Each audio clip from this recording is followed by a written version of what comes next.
السلام علیکم، welcome back to my YouTube channel random stories. کیسے ہیں آپ سب؟ امید کرتی ہوں خیریت سے ہوں گے۔ نئے آنے والے ویورز سے گزارش ہے کہ میرے چینل کو ضرور سبسکرائب کر لیجئے۔ ویورز بڑھتے ہیں اپنے ناول تیری راہ میں رول گئی وے کی دوسری قسط کی جانب۔ اس کے تن بدن میں چنگاریاں سی سلگ گئیں اور وہ پہلو بدل کر رہ گیا۔ میں نے کیا کہا ہے زباریہ آپ سے؟ پرنسپل نے اصرار کیا۔ جہاداد نے تیز سی نگاہ اس پر ڈالی۔ Sorry sir. وہ گردن جھکا کر بلاخر آہستگی سے بول ہی پڑی۔ پرنسپل صاحب دھیرے سے مسکرا دیے، ایسے جیسے کسی بزرگ نے دو بچوں کے مابین صلح کرا دی ہو۔ اب آپ کلاس روم میں جائیں گے، آپ کے ٹیچر ابھی تھوڑی دیر میں آ رہے ہیں۔ زباریہ کمرے سے باہر نکل گئی۔ پرنسپل اس کی طرف متوجہ ہو گئے۔ دراصل پروفیسر جہاداد یہ لڑکی ہمارے کالج کی سب سے ہونہار طالبہ ہے، بہت ہی لائق، بہت ہی جینیس بچی ہے۔ یہ تصاویر دیکھ رہے ہیں نا آپ، یہ سب اس کے کارناموں سے بھری پڑی ہیں۔ حالیہ جو اس کی غیر حاضری ہوئی ہے وہ محض پروفیسر بیگ کی وجہ سے ہوئی ہے۔ بہت زیادہ مس کر رہی ہے وہ پروفیسر سلطان کو۔ وہ نہ صرف اس کے استاد تھے بلکہ ان سے فیملی تعلقات بھی بہت زیادہ تھے۔ یہ بات وہ خود بھی بیان کر سکتی تھی سر۔ وہ بہت دیر کے بعد ناراض سے لہجے میں بولا، گویا جیسے پرنسپل کی وضاحت پسند نہ آ رہی ہو۔ پرنسپل صاحب مسکرا دیے۔ بعض لوگ رشتوں سے تعلق چھپا کر رکھنے کے عادی ہوتے ہیں۔ بہرحال یہ اس کی غلطی ہے، انشاءاللہ اب آئندہ آپ کو کوئی شکایت نہیں ہوگی۔ شکایت تو تب دور ہوتی سر جب آپ اس سے کلاس روم میں سوری کرنے کو کہتے۔ وہ کرسی دھکیل کر اٹھ کھڑا ہوا۔ اوکے سر، چلتا ہوں، کلاس انتظار کر رہی ہوگی۔ ضرور، کیوں نہیں۔ انہوں نے بڑھ کر مصافحہ کیا اور ان کے کمرے سے باہر آ گیا۔ کلاس اس کا انتظار کر رہی تھی۔ اس نے بلیک بورڈ پر حل کیا گیا ادھورا سوال مٹا دیا۔ پچھلے ہفتے جو ہم نے چیپٹر پڑھا تھا اس کے چند فارمولوں کا میں آپ سے ٹیسٹ لینا چاہتا ہوں کہ آپ لوگوں کی سمجھ میں کس حد تک آیا ہے، پھر ہم آگے بڑھیں گے۔ پھر اس نے کتاب کھول کر ایک نظر دیکھا اور بلیک بورڈ پر سوال لکھ دیا۔ پوری کلاس نے ہاتھ کھڑے کر دیے، لیکن چند نکموں کے ہاتھ ابھی نیچے تھے اور سر بھی جھک رہے تھے۔ نواز ادھر آئیے اور یہ سوال حل کریے اس فارمولے کے تحت۔ I am sorry sir. نواز نے کھڑے ہو کر شرمندگی سے معذرت کی۔ نیکسٹ۔ Sorry sir. ایک اور لڑکا کھڑا ہو گیا۔ فارینہ آپ؟ Sorry sir. وہ مچل کر سوری کرنے لگی۔ یو؟ Sorry sir. اگلی لڑکی کھڑی ہو گئی۔ زباریہ احمد آپ؟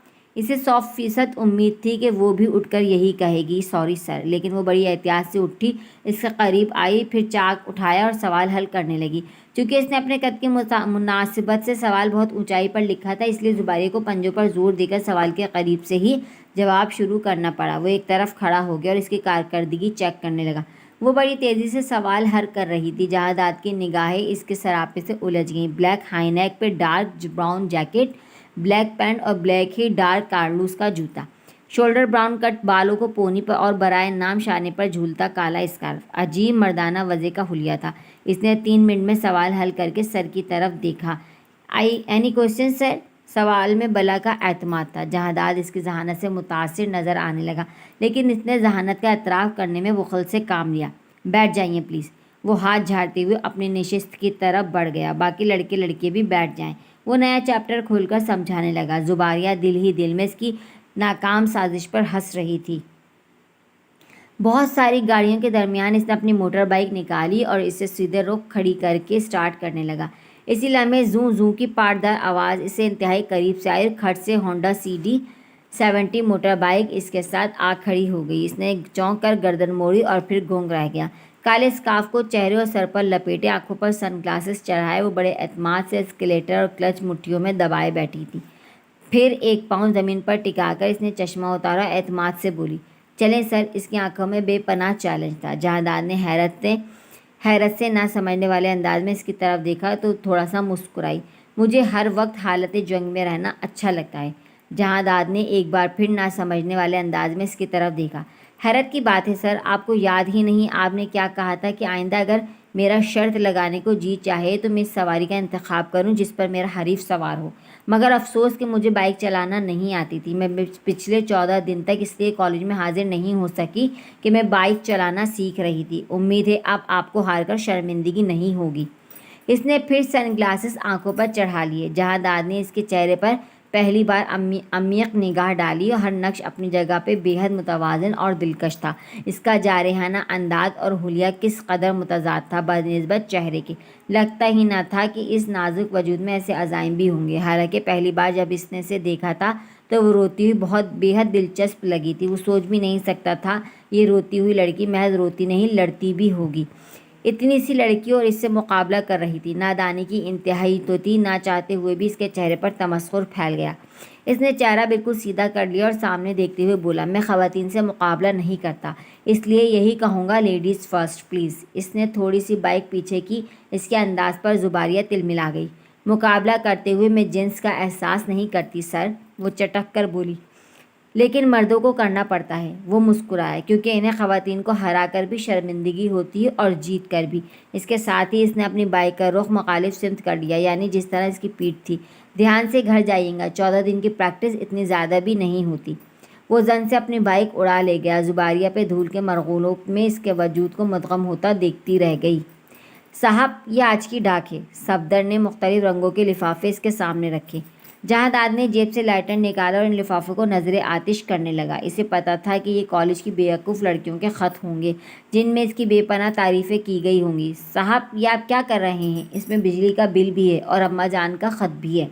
اس کا ہاتھ رک گیا۔ بجلی کا بل اور اماں جی کا خط اس نے نکال لیا، باقی لفافے ایک طرف پھینک دیے۔ یہ سب غیر ضروری خط ہیں، آئندہ ایسی ڈاک میرے انتظار میں مت رکھنا، میرے آنے سے پہلے جلا دیا کرو۔ صاحب، ایک بات پوچھوں؟ آپ ان خطوط کا جواب کیوں نہیں دیتے؟ اماں نے بچپن میں منع کیا تھا، پلٹ کر جواب دینے والے لوگ گستاخ ہوتے ہیں، تب سے نصیحت پلو میں باندھ رکھی ہے۔ یہ پیسے اور بل اپنے پاس رکھو، صبح پہلی فرصت میں جمع کرا دینا، اور ہاں، میری غیر موجودگی میں ٹی وی کم دیکھا کرو، سارا بل اسی خرچے کا ہے۔ CNN تمہاری سمجھ میں کیا آئے گا؟ اس سے اچھے پروگرام تمہیں نیچے چائے والے کی دکان پہ مل سکتے ہیں۔ اچھا ہمسایہ وہی ہے جو ہمسایوں کی خبر رکھے، اب تم جا سکتے ہو۔ لڑکا کمرے سے باہر نکل گیا۔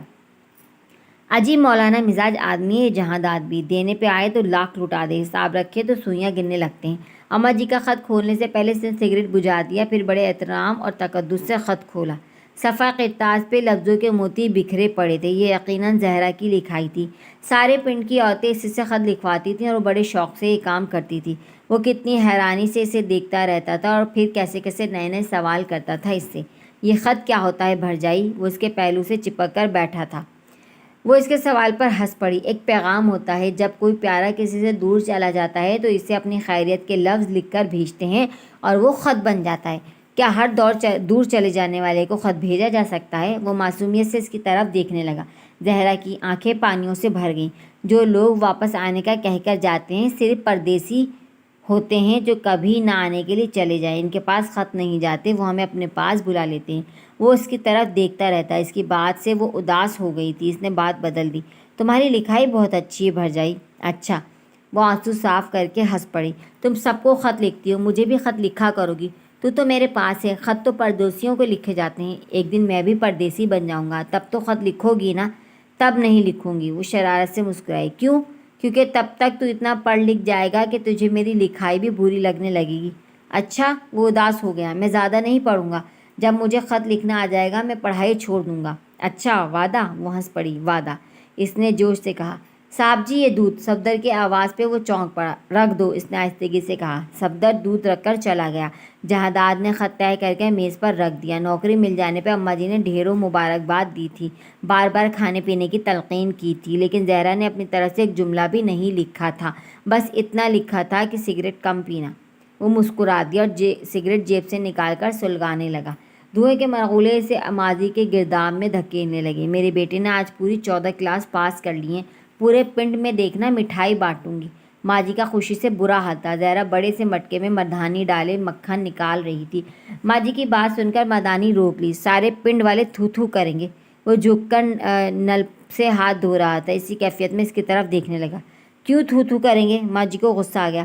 پتر کو آج تک خط تو لکھنا آیا نہیں، ماں چلیے مٹھائی بانٹنے۔ وہ مسکرا کر سیدھا ہو گیا اور پھر مردانی چلانے لگی۔ رب سونا خیر کرے، کیوں نہیں آتا خط لکھنا؟ لکھوا کر دیکھ لے، بے شک کوئی۔ ماں جی اس بات سے ناواقف تھیں۔ وعدہ خلاف کے ساتھ رب سونا خیر نہیں کرتا۔ وہ مردانی چھوڑ کر بھینسوں کے تھان کی طرف چلی گئی اور چارہ الٹ پلٹ کرنے لگی۔ وہ ماں کے پلو سے ہاتھ منہ پوچھ کر اس کے پیچھے پیچھے چل آیا۔ پردیسی کو کسی نے خط ہی نہیں لکھا، پھر بھلا وہ کیا جواب دیتا؟ ماں جی نے پورے 10 خط مجھ سے لکھوا کر بھیجے تھے، مگر اس میں سے ایک بھی خط خاص نہیں تھا۔ وہ اس کے جھمکوں کی طرف دیکھ رہا تھا جو ابھی کچھ دیر قبل مردانی چلانے کے ساتھ ساتھ ہل رہے تھے۔ زہرا کی توجہ چارے کی طرف تھی۔ وہ ابھی کچھ اور بات کرتا کہ ماں جی نے آواز دے لی۔ جہاندار پتر روٹی ٹھنڈی ہو رہی، وہ ماں جی کی طرف آ گیا۔ آج سردی بہت ہے دیے، جہاندار کے لیے پیٹی میں سے لحاف نکال دینا۔ میں بروکٹ کا لحاف نہیں اوڑھوں گا۔ وہ روٹی کھا رہا تھا، لقمہ روک کر بولا، لے آنا پھر اپنے لیے شہر سے سوتی لحاف۔ اکبر ملک کو ناگوار گزرا۔ پچھلے برس 2 کمبل لے کر آیا تھا میں، وہ تیری ماں نے اپنی بیٹیوں کو دے دیے ہیں۔ پتر، یہاں کی سردی کمبلوں سے نہیں رکتی، تو کہے تو تیرے پیو کا کمبل رکھا ہے وہ دے دوں؟ ماں باپ بیٹے کے درمیان مفاہمت سے بولی۔ باپ کی طرح اسے باپ کا کمبل بھی سخت اور کھردرا محسوس ہوا، کسی بھی قسم کی نرماہٹ و گرماہٹ سے عاری۔ سو جاؤں گا میں ایسے ہی، روکھا سا جواب آیا۔ انگریزی پڑھ رہا ہے، انگلینڈ کے کمبل ہی پسند کرے گا، پاکستانی کمبل تو اسے گدھے کی کھال کی طرح لگتے ہیں۔ جہاندار چپ چاپ لقمے چباتا رہا۔ زہرا اپنے جہیز کا سب سے قیمتی لحاف نکال لائی اور لا کر چپ چاپ اس کے پاس رکھ دیا۔ شینل کا میرون نرم و ملائم لحاف کسی امپورٹڈ کمبل کی طرح لگ رہا تھا۔ یہ تو نہیں کاٹے گا تمہیں بروکٹ کی طرح؟ اس نے اپنی نرم مسکراہٹ سے پوچھا۔ جہاندار کا لقمہ رک گیا۔ یہ کیوں لے آئی؟ یہ تو تیرے جہیز کی چیز تھی۔ ماں جی کو بے حد افسوس ہوا۔ لے جائیے دیے اسے، یہ تو میری دلدار کی نشانی ہے۔ اکبر ملک جو ابھی بیٹے پر گرج برس رہا تھا، یکخلدی رنجیدہ دکھائی دینے لگا۔ جب انسان ہی نہیں رہے تو پھر نشانی کا کیا ہے بابا؟ وہ لحاف رکھ کر رسوئی میں چلی گئی۔ بہت دیر تک ماحول پر افسردگی چھائی رہی۔ رات جب وہ سونے کے لیے بستر پر لیٹا تو لحاف اپنے اوپر پھیلا لیا۔ لحاف میں ایک عجیب طرح کی خوشبو تھی، ایسی جیسی نئی نویلی دلہنوں سے آتی ہے۔ اس نے وہ لحاف اپنے اوپر سے ہٹا دیا، جیسے اس پر بچھو رینگنے لگے ہوں۔ بھائی کی جدائی کا دکھ اس پہ نئے سرے سے طاری ہو گیا۔ وہ شہر سے فصلوں کے لیے اسپرے لینے گیا تھا اور پھر اس کا مردہ وجود لوٹ کر آیا۔ ایک کار کے حادثے نے اسے سب سے دور کر دیا تھا۔ آج بھی وہ منظر یاد کر کے اس کا رواں دواں لوہے کی میخیں بن جاتا ہے۔ بھرجائی کے ہاتھوں کی مہندی بھی نہیں اتری تھی، سہاگ کی چوڑیاں کے رنگ بھی مان نہیں ہوئے تھے۔ سحری کے پھول جو اماں نے پیٹی میں رکھ دیے تھے وہ بھی ابھی تازہ تھے جب بھرا کے جنازے پر پھولوں کی چادر ڈالی گئی۔ ان کے بعد گھر میں جیسے ہر وقت دھول اڑنے لگی تھی۔ پھر رفتہ رفتہ سب کچھ اپنی جگہ پر آ گیا، مگر بھائی کی کمی کوئی بھی پوری نہیں کر سکا۔ اس نے یہاں آنا بہت کم کر دیا۔ یہی فرار باپ بیٹے کے درمیان نفرت کی خلیج بن گیا۔ دلدار 11 پنڈوں کا سرپنچ تھا۔ بابا چاہتے تھے دلدار کے اس سانحے کے بعد اس گھر کی عصمت ویسے ہی برقرار رہے اور چھوٹا بیٹا یہ گدی سنبھالے اور ان کاموں میں دلچسپی لے، لیکن جہاندار کو ان روایتوں سے کوئی دلچسپی نہیں تھی۔ بابا کو اس کی دستار بندی کی فکر تھی، لیکن اس کی عدم دلچسپی دیکھتے ہوئے یہودہ ان کے شریکوں کے پاس چلا گیا۔ اکبر ملک کو اس بات کی بہت دکھن تھی۔ ایک روز اسے پتہ چلا کہ بھرجائی تاعمر ایسے ہی بیوگی کی چادر میں لپٹی رہے گی، کیونکہ یہ ایک عام آدمی کی بیوی نہیں تھی جو دوبارہ بیائی جاتی، ایک ولی عہد کی بیوی تھی جس کی تعظیم سب پر لازم تھی، مگر اس سے نکاح کے بارے میں کوئی بھی نہیں سوچ سکتا تھا۔ ایسی صورت میں سنسار کر دیا جاتا۔ وہ بہت عرصے تک دکھی رہا۔ آخر ایسا کیوں ہے؟ بھرجائی پہاڑ جیسی زندگی تنہا کیسے گزارے گی؟ یہی ہمدردی نہ جانے کب محبت میں تبدیل ہو گئی اور اس سے گہرا لگاؤ محسوس کرنے لگا تھا۔ شباب کی منزل پر قدم رکھا تو اس سے کئی قسم کی لگاوٹ کا اظہار کرتے ہوئے ہچکچاہٹ محسوس ہونے لگی۔ بچپن کی وہ بے تکلفی جو دونوں کے درمیان تھی سب ختم ہو گئی۔ گاؤں آنے سے بھی وحشت ہونے لگی۔ زندگی کے کتنے ہی دن، کتنی ہی راتیں اپنے آپ سے الجھتے لڑتے جھگڑتے گزار دیں، مگر دل کی بے قراری کو قرار نہیں آیا۔ کوئی مناسب حل، کوئی جواب نہیں ملا۔ خود کو پڑھائی میں منہمک کر لیا۔ تعلیمی مدارج طے کرتے کرتے شعور کے دوراہے ہوئے، شدتوں میں کمی واقع ہوئی، دل کو سمجھانے کا ڈھنگ آ گیا، مگر یہ محض وقتی بہلاوے تھے۔ جس روز اسے ادراک ہوا کہ یہ پابندی کوئی شرعی حیثیت نہیں رکھتی، گاؤں والوں کی خود ساختہ روایت ہے، دل سرشاری سے جھوم اٹھا۔ والدین کے سامنے بھی آواز اٹھانے کی ہمت نہیں تھی، البتہ اس کو آزادی کا احساس دلانے کی کوشش کی جو بنا جرم ہی عمر قید کی سزا کاٹنے کو تیار تھی۔ بھرجائی تو کام بہت کرتی ہے، وہ گھاس سے سرکنڈے علیحدہ کر رہی تھی، وہیں ہاتھ رک گئے۔ یہ بھی بھلا کوئی کام ہے؟ مسکرا کر جواب دیا۔ تو تھکتی نہیں روزانہ یہی کام کر کے؟ وہ اکتا گیا۔ بالکل بھی نہیں۔ کیسی ہے تو؟ اس نے افسوس سے زہرا کی طرف دیکھا۔ بالکل اس بھوری کی طرح جو ایک کھونٹے سے بند کر رہ گئی ہے۔ زہرا نے چونک کر اس کی طرف دیکھا۔ تجھے کس نے کہا میں بندھی ہوئی ہوں؟ بندھی ہوئی تو ہے، ورنہ اب ہے ہی کیا تیرا اس گھر میں؟ تو کیا چاہتا ہے چلی جاؤں یہاں سے؟ اس کی آنکھیں بھر آ گئیں۔ میرا مطلب نہیں تھا، یہ نہیں تھا بھرجائی۔ وہ نادم ہو گیا۔ تو پھر کیا مطلب ہے تیرا؟ میرا مطلب یہ تھا بھرجائی کہ تو بہت اکیلی رہ گئی ہے۔ جانتی ہوں، مگر ماں جی اور بابا جی ہیں میرے پاس، میں نے جتلا دیا۔ جب وہ نہیں ہوں گے، اس نے اٹل لہجے میں پوچھا۔ زہرا چونکی۔ ابھی اللہ سائیں ہیں، تب بھی اللہ وارث ہوگا، لیکن اسی اللہ سائیں کا حکم ہے، عورت اگر جوانی میں بیوہ ہو جائے تو عدت پوری کرنے کے بعد دوسری شادی کر سکتی ہے۔ زہرا نے حیرانی سے اس کی طرف دیکھا۔ میں جانتی ہوں۔ اس کا لہجہ سخت ہو گیا۔ تو پھر تم دوسری شادی کیوں نہیں کر لیتی؟ زہرا کے چہرے پر ناگواری پھیل گئی۔ اب تو نے کہہ دیا ہے ایسا، لیکن آئندہ ایسا مت کہنا۔ وہ گھڑونچی پہ سے مٹکا اٹھا کر نیچے رکھنے لگی جن پر دھوپ آنے لگی تھی۔ کیوں نہ کہوں؟ وہ سامنے ڈٹ گیا۔ زہرا اس کی ضد سے چڑ گئی، ہاتھ میں پکڑا گھڑا زمین پر پھینک دیا۔ گھڑا چھناکے سے ٹوٹ گیا، اس کی ٹھیکریاں ادھر ادھر بکھر گئیں، پانی سارے فرش پر پھیل گیا۔ کیا اب تو پانی کو کسی دوسرے گھڑے میں ڈال سکتا ہے؟ جہانداد نے حیرت سے زہرا کی طرف دیکھا۔ یہی ہے تیرے سوال کا جواب۔ میں کسی عام مرد کی بیوہ نہیں ہوں جو دوبارہ بیائی جاؤں، نہ ہی کوئی مرد میری برابری کر سکتا ہے۔ وہ اندر کمرے میں چلی گئی۔ وہ ٹانگیں سکیڑے بستر پر بیٹھا تھا اور ماضی میں گور گور کر دیکھ رہا تھا۔ کیا میں بھی نہیں؟ اس نے سرگوشی کے انداز میں ماضی سے سوال کیا، اور پھر اس رضائی کو اپنے اوپر ڈال لیا جس میں زہرا اور دلدار دونوں کی ہی مہک تھی۔ گنے کی فصل اتر رہی تھی اور مکئی کا زور بہت زیادہ تھا۔ اس موسم میں تو یہاں کبھی بھی نہ آتا۔ بس تو نے خط لکھ بھیجا تھا بھرجائی، زلیخا کے سسر کا انتقال ہو گیا تو مجھے آنا پڑا۔ ہاں تو لگا بھرا ہے زلیخا کا، تو ایک ہی تو بھرا ہے۔ تو تیرا ہونا اتنا ہی ضروری ہے جتنا تیرے پیو کا۔ ان گاؤں والوں کو تو نہیں جانتا، ذرا سی اونچ نیچ ہو جائے تو 100 باتیں بناتے ہیں۔ دھیاں یوں ہی نہیں بستی ہیں، ڈاڈا جان دا عذاب ہے۔ چنگیا ہویا کہ تو آ گیا، مگر میرا تو حرج ہو گیا نا، امتحان سر پر کھڑے ہیں۔ اماں جی کو دھچکا لگا۔ ابھی تو امتحان سے فارغ ہوا تھا، پھر کون سے امتحان آ گئے؟ 15ویں کے۔ وہ مسکرا کر بولا۔ ول؟ اماں جی نے غصے سے پوچھا۔ ول 16ویں دے۔ پھر وہ ہنسا۔ ول ختم شد۔ زہرا بھینسوں کا چارہ بناتے ہوئے ماں بیٹے کی گفتگو پر ہنس رہی تھی۔ شکر الحمدللہ۔ اماں جی نے ہاتھ بلند کیے۔ جلدی سے فارغ ہو جا، بڑا ارمان ہے مجھے تیرے سر پر صحرا سجانے کا۔ میرا دلدار تو مجھے دھوکہ دے کر چلا گیا۔ اب تو عرصہ ہوا اس گھر میں کوئی خوشی نہیں آئی۔ دلدار ہوتا تو اس آنگن میں پھول ہی پھول مہک رہے ہوتے۔ اب تو جیسے ہر چیز اجاڑ ہو کر رہ گئی ہے۔ ایک ہی نشانی ہے اس کی جسے سینے سے لگائے بیٹھی ہوں۔ ماں جی آبدیدہ ہو کر زہرا کی طرف دیکھنے لگی۔ زہرا ہاتھ دھو کر ماں جی کے پاس آ گئی۔ ماں جی متواتر رو رہی تھی، لیکن اس کی آنکھوں میں نہ کوئی تاثر تھا نہ ہی کوئی اشک۔ وہ چپ چاپ ماں جی کے پہلو سے لگی بیٹھی رہی، جیسے پتھرا گئی۔ وہ اٹھ کر اندر کمرے میں چلا آیا۔ ایک بار جب وہ آیا تھا تو اس میں ایک نئی تبدیلی تھی جسے زہرا صاف محسوس کر رہی تھی، یعنی باپ بیٹے کے تعلقات خوشگوار جا رہے تھے۔ حالانکہ باپ بیٹے کے تعلقات بہت عرصہ سے وہ سردی دیکھتی آ رہی تھی۔ اکبر ہمیشہ بیٹے سے نالا ہی رہتا، جہانداد کو خود باپ کی ناراضگی سے کچھ سروکار نہ تھا۔ ماں کی گود میں سر رکھ کر آج بھی سو جاتا، مگر باپ کے ساتھ اس کی چارپائی پر بھی نہ بیٹھتا۔ اکبر علی بیٹے کی اس حرکت پر اندر ہی اندر کڑتا رہتا۔ سوکھے اپلے لے کر زہرا سیڑھیاں اتر رہی تھی۔ اس نے بڑے اچنبھے سے جہانداد کو دیکھا جو باپ کے پاؤں دبا رہا تھا۔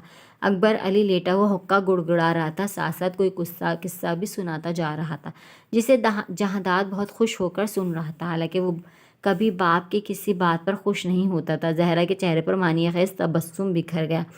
وہ دوپٹہ دانتوں میں دبا کر سہج نیچے اتر آئی۔ زہرا پتر، ذرا چلم تو گرم کر دے، اکبر نے بہو کو آواز دی۔ زہرا بھی صحن میں آئی تھی کہ جہانداد چلم گرم کرنے کے لیے خود اٹھ گیا۔ دھیان سے پتر، ہاتھ نہ جلا لینا، اناڑی پن سے چلم نکالتے دیکھ کر ماں نے دور سے کہا۔ وہ چلم لے کر رسوئی میں چلا گیا، مگر چولہا ٹھنڈا پڑا تھا جسے زہرا نئے سرے سے ایندھن ڈال کر جلا رہی تھی۔ کتنی دیر میں آگ جلے گی؟ زہرا نے مسکرا کر اس کے ہاتھ میں چلم دیکھی، پھر ہنس کر سر جھکا لیا۔ بابا سے کہو ابھی دیر لگے گی، انتظار کریں۔ تو ہنس کیوں رہی ہے؟ اس نے گھور کر زہرا کو دیکھا۔ تجھے اعتراض ہے کیا؟ ہاں۔ وہ چلم پٹک کر وہیں بیٹھ گیا۔ زہرا پھر ہنس دی، پھر پھونکنی سے چولہے میں پھونک مارتے ہوئے بولی، باہر جا کر بیٹھ، لکڑی گیلی ہے، دھواں اٹھے گا تو رونے لگ جائے گا، پھر دلدار کی طرح بابا بھی یہی سمجھے گا کہ میں نے تجھے مارا ہوگا۔ جہانداد حیرت سے زہرا کی صورت دیکھنے لگا جیسے بچپن کی بات سے آگاہ کر رہی تھی۔ وہ دانستہ ایسا کر رہی تھی یا شعوری طور پر اس کے منہ سے پسلا تھا؟ وہ الجھ گیا۔ تھوڑی سی ندامت ہوئی، مگر اب اس میں ندامت کا کیا سوال؟ بھرا مر چکا ہے، پھر بھرا زندہ ہوتا تو میں ایسا کبھی سوچ بھی نہیں سکتا تھا۔ اب بھرا نہیں ہے تو کیا کوئی بھی کچھ نہیں سوچے گا؟ زہرا نے آنکھ سلگا کر اس کی طرف دیکھا۔ اس کی آنکھیں دھوئیں سے لمحے بھر میں سرخ ہو گئی تھیں اور پانی آنے لگا تھا۔ زہرا کو وہ چھوٹا سا گول مٹول سا بچہ یاد آ گیا جو اس کے پہلو سے لگ کر یوں ہی بیٹھا رہتا تھا، اس کے کاموں میں دخل اندازی کرتا رہتا، کبھی جھاڑو کے تنکے چولہے میں جلا کر گول مول گھماتا اور کبھی جلتی لکڑی نکال لیتا اور وہ اسے اپنی گود میں لٹا لیتی۔ اب بھی اس کا چہرہ آگ کی حدت سے سرخ ہو رہا تھا اور آنکھیں پانیوں سے بھر رہی تھیں۔ زہرا نے اس کے ہاتھ سے چلم لے لی اور پھر اپنے دوپٹے سے اس کی آنکھیں پونچھ دیں۔ اس کے اس اچانک عمل پر جہادات کو جیسے کرنٹ لگا۔ جا کر باہر بیٹھ، میں آگ لے کر آ رہی ہوں، اس نے ہمیشہ کی طرح بڑے پن سے کہا اور آگ سلگانے لگی۔ جہادات اٹھ کر باہر آ گیا، لیکن اس کا تن اس لمحوں میں دہک اٹھا تھا جو کسی آتش جوالا کی طرح۔ کیسی آگ تھی جو اس کے تن بدن میں آج تک سلگ رہی تھی، لیکن زہرا اس آنچ سے بے خبر تھی، اور جب وہ خبردار ہوئی تب اچانک ننھا آگ کا شعلہ اس کی انگلیوں پہ لگا تو وہ چونک پڑا۔ سونچوں کے گرد اب میں اتنا منہمک تھا کہ سگریٹ ختم ہونے کا پتہ ہی نہیں چلا۔ قریب تھا کہ ہونٹ جل جاتے۔ اس نے وہ سگریٹ پھینک دیا اور نیا سگریٹ جلانے لگا۔ اسے لمحے قریب سے ہی زہرا کی آواز آئی، تیری بھی عجیب عادت ہے، سگریٹ پہ سگریٹ پیتا چلا جاتا ہے، ابھی ایک کا دھواں تو پھیپھڑوں سے نکلنے دے، اتنا آرام تو بھٹے والے بھی اپنی چمنی کو دے دیتا ہے۔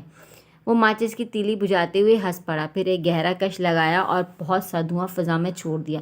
فضا میں زہرا کی صورت بننے لگی جو ناراضگی سے اس کی طرف دیکھ رہی تھی۔ بچپن سے تجھے آگ سے کھیلنے کا شوق تھا، اب یہ آگ ہونٹوں سے لگا لی، کیوں پیتا ہے تو اتنی سگریٹ؟ وہ تلخی سے ہنس پڑا اور دھوئیں کے بادل فضا میں بنانے لگا۔ جس بات کا جواب نہ دینا ہو تجھے تو یوں ہی دانت دکھانے لگتا ہے۔ زہرا کے لفظ سماعتوں میں گونج رہے تھے۔ بھلا کیا جواب دوں؟ بس اچھا لگتا ہے مجھے آگ سے کھیلنا۔ وہ خود سے ہم کلام ہوا، تو بھی تو آگ ہی ہے، ٹھنڈی راگ میں چھپی ہوئی۔ میرے پاس جب بیٹھا کر تو اس منحوس کو مت جلایا کر، زہر لگتی ہے مجھے اس کو بو۔ چھوٹا تھا تو تجھے جس چیز سے روکتی تھی رک جاتا تھا، اب تو دھمکا بھی نہیں سکتی۔ زہرا نے ناک پر دوپٹہ رکھا، اب بھی روک کر دیکھ لے، شاید رک جاؤں۔ ایسا ہی بھلا ہے، تو کب سے اماں جی شادی پر اصرار کر رہی ہیں، 10 لڑکیاں تیرے لیے دیکھ آئی ہیں، میرے کہنے پہ تو ایک بھی پر راضی نہیں ہوا، یہ چھوڑے گا؟ ایسا بھی مان نہیں ہے مجھے تجھ پہ؟ جہادات جلتی نگاہوں سے اس کی طرف دیکھنے لگا، کیوں نہیں ہے تجھے مجھ پہ مان؟ ساکھ کاٹتے ہوئے زہرا کے ہاتھ رک گئے، وہ شکوے سے اس کی طرف دیکھ رہا تھا۔ وہ مسکرا دی، پھر پیار سے بولی، ناراض ہو گیا؟ کبھی تو نے مجھے سمجھا ہے اس لائق؟ کیا مطلب؟ زہرا ہنس پڑی مگر سمجھی نہیں۔ ہمیشہ تو ڈانٹتی رہتی ہے، کیا کروں، بچپن سے عادت جو ہے تجھے ڈانٹنے کی، اب چھوڑتی نہیں، مگر اب میں بڑا ہو گیا ہوں، لیکن میرے لیے تو اتنا سا ہی ہے۔ اس کے انداز میں بڑا پن تھا، خود کو بڑی اماں سمجھتی ہے۔ وہ جل کر بڑبڑایا، اتنا بڑا ہو گیا ہوں، ذرا کھڑی ہو کر دیکھ میرے ساتھ، اتنی سی لگے گی بڑی بنتی ہے۔ بڑا ہو گیا ہے تبھی تو کہہ رہی ہوں شادی کر لے، اماں کا بھی آدھا دکھ کم ہوگا، میں بھی دیورانی پر تھوڑا راج کر لوں گی۔ راج کرنے والا سلامت ہے، مگر تیرا راج کرنے کو جی نہیں چاہتا۔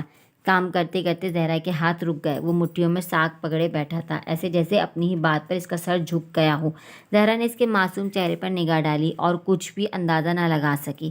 سونا رب تجھے لمبی حیاتی دے، میرے بھی ویروں کو سلامت رکھے، تمہارے صدقے سے تمہارے دشمن بھی جئیں۔ عورت کا راج تو بس یہی ہوتا ہے، مرد خواہ کسی روپ میں بھی ہو اس کی خدمت کرتی رہے۔ رب سونا میرے بادشاہوں کو مجھ سے خوش رکھے۔ عورت کا بس ایک ہی بادشاہ ہوتا ہے۔ وہ اس کی بات کاٹ کر بولا، وہ نہ رہے تو باقیوں کی خدمت چاہے وہ کتنی بھی کر لے، بے مول لونڈی ہی کہلاتی ہے۔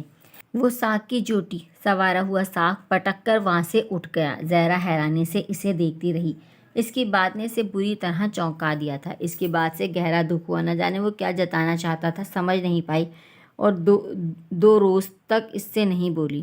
تیسرے روز شام کو جب سب کا بستر لگا کر فارغ ہوئی تو اس کے پلنگ کی آئین ڈھیلی محسوس ہوئی۔ بستر اٹھا کر اس کا پلنگ کسنے لگی، جانتی تھی اسے سخت ترین پلنگ پر سونے کی عادت ہے، ذرا سا بانڈ ڈھیلا ہو جائے تو شور مچانے لگتا ہے۔ کتنا واقف تھی وہ اس کی ایک ایک بات سے، اور کتنا خیال رکھتی تھی اس کا، لیکن وہ تھا کہ ایک لمحے میں اس کا جگر چھلنی کر جاتا۔ کیوں کرتا ہے وہ ایسی باتیں؟ وہ افسردگی سے سوچوں میں غرق پلنگ کی رسیاں کھینچ رہی تھی۔ اس لمحے جہادات کمرے میں داخل ہوا، ایک پاؤں پلنگ کی پٹی پر رکھے دوسرا زمین پر جمائے وہ مستعدی سے اپنے کام میں مصروف تھی۔ آرٹ پر نگاہ اٹھا کر دیکھا، چہرے کے نقوش تن گئے۔ اس کے چہرے کو دیکھا، پھر اس کے پاس آ کر کھڑا ہو گیا۔ ناراض ہو مجھ سے؟ وہ کچھ نہیں بولی، غصے سے رسیاں کھینچ رہی تھی۔